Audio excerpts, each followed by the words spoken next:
சத்குருநாத் மகாராஜ் கி ஜெய்.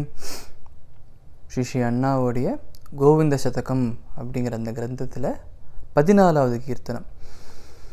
चुंबती यशोदा श्याम किशोरम, चुंबती यशोदा श्याम किशोरम, चुंबती यशोदा श्याम किशोरम, चंद्रकचारु बर्हविभूषं चंचलकुण्डलं चंपकनासं, चुंबती यशोदा श्यामकिशोरं, कुञ्चितकुन्तलं कुवलयनीलं जञ्जलनूपुर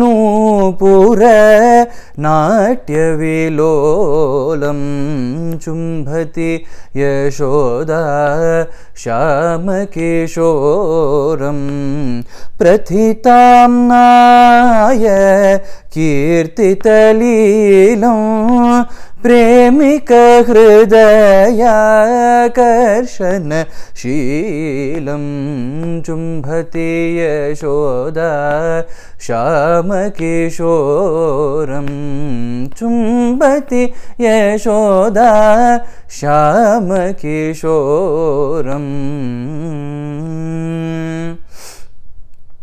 சும்பதி அப்படின்னா முத்தா கொடுக்கறது அப்படின்னு அர்த்தம்.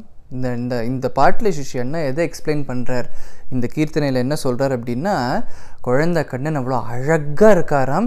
அதை பார்க்கும்போதே யசோதாமாக்கு அப்படி ஒரு பிரேமை வருதாம். அந்த பிரேமையினால் அந்த குழந்தையை தூக்கி அப்படி கொஞ்சராலாம், கண்ணத்தில் இப்படி கண்ணத்தோட கண்ணை ஒட்டின்னு அப்படி முத்தம் கொடுக்குறா அப்படிங்கிறத இந்த சும்பதி யசோதா ஷியாமகிஷோரம் அப்படின்னா முத்தா கொடுத்து ஆனந்தமாக கொஞ்சரா அப்படின்னு சொல்கிறார். இந்த இடத்துல சொல்கிறா அவ்வளோ அழகாக இருக்கார். எவ்வளோ அழகாக இருக்கார் அப்படின்னா, அழகாக சுருளான கேசம் இருக்கும் இல்லையா, அந்த குவலய புஷ்பம் அப்படின்னு ஒரு பூ ஒரு பூ இருக்காம். அந்த கலரில் அவ்வளோ அழகாக கருன்னு அவ்வளோ அழகாக சுருளான கேசம் இருக்காம், முடி இருக்காம். அந்த கேசத்தில் அழகாக குட்டியூண்டு ஒரு கொண்டை கொண்டை கட்டி விட்டுருக்காலாம். அது வந்து ரப்பர் பேண்டு கொண்டை கட்டுறதுக்கு ரப்பர் பேண்ட் மாதிரி ஒன்று வேணும் இல்லையா, அது என்ன அப்படின்னா முத்து மாலையால் அது வந்து கொண்டையை கட்டி போட்டிருக்காலாம். அதில் வந்து அழகான ஒரு மயில் பீலியை வச்சு அப்படி அலங்காரம் பண்ணி விட்டுருக்காலாம். அப்படி குழந்தை வந்து தொட்டிலில் படுத்துன்னு இருக்கும்போது எப்படி இருக்கா, தொட்டில் படுத்துக்கும் போது இந்த முடியெல்லாம் இப்படி பின்னாடி இருக்கிற முடியெல்லாம் இப்படி வரும் இல்லையா. ஸோ இந்த சுருளானது இப்படி காது நழைய இப்படி இருக்காம், அப்படி பின்னாடி கழுத்தோடு இப்படி ஒட்டின்னு இருக்காம். அதெல்லாம் பார்க்கும்போதே அவ்வளோ ஆசையாக இருக்காம் யசோதாமாக்கு. காதில் அழகாக குட்டியூண்டு குண்டலங்கள்லாம் போட்டுன்னு இருக்காங்க. குழந்தை இப்படி தலையை ஆட்டும் போது அதோட கண்ணத்தோட கண்ணு அப்படி உரசறதான். மூக்கு வந்து இந்த சம்பக புஷ்பம் போல் அவ்வளோ அழகாக இருக்காம்.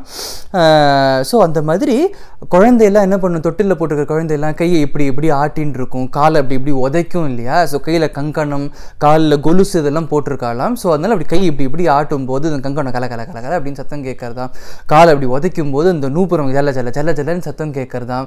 அது வந்து ஒரு நாட்டியம், ஏர் டான்ஸ், ஏர் ஹாக்கி மாதிரி அவர் வந்து ஏர்லேயே டான்ஸ் ஆடுறாராம். அது நாட்டியம் பண்ணுற மாதிரி அவ்வளோ அழகாக இருக்கான் அந்த குழந்தை. அந்த குழந்தைய பார்க்கும்போதே யசோதாமாக்கு அப்பேற்பட்ட ஒரு அன்பு வருதாம், அப்பேற்பட்ட ஒரு பிரேம வருதாம், வாத்சல்யம் வருதாம்.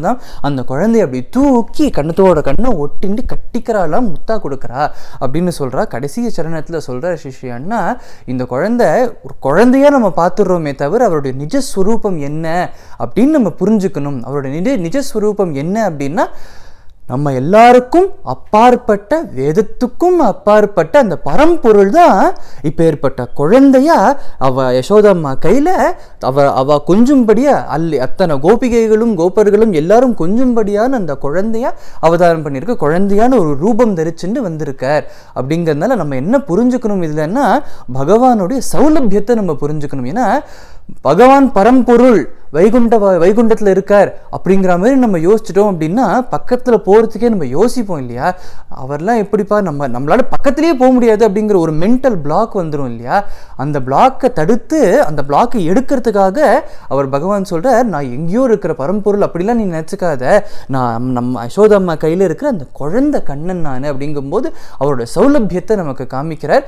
எப்படி யசோதம்மா கையில் குழந்தையா இருக்காரோ அதே மாதிரி நமக்கும் நம்மளோட ஹிருதயத்தில் இருக்கிற பிரேமிக்க ஹிருதய ஆக்கர்ஷண சீலம், நம்மளோட ஹிருதயத்தை ஆக்கர்ஷிக்கிறதுக்காக நமக்காக வந்திருக்கிற அந்த சௌலபியனான அந்த பகவான் தான் இந்த குழந்தை அப்படிங்கிற அந்த நிஜ ஸ்வரூபத்தை நம்ம புரிஞ்சுக்கணும் அப்படின்னு அப்பேற்பட்ட அந்த குழந்தையை எப்படி ஆசையாக கொஞ்சரா அப்படின்னு ஸ்ரீ அண்ணா சொல்கிறார் இந்த சரணத்தை இந்த கீர்த்தனையில். சத்குருநாத் மகாராஜ் கி ஜெய்.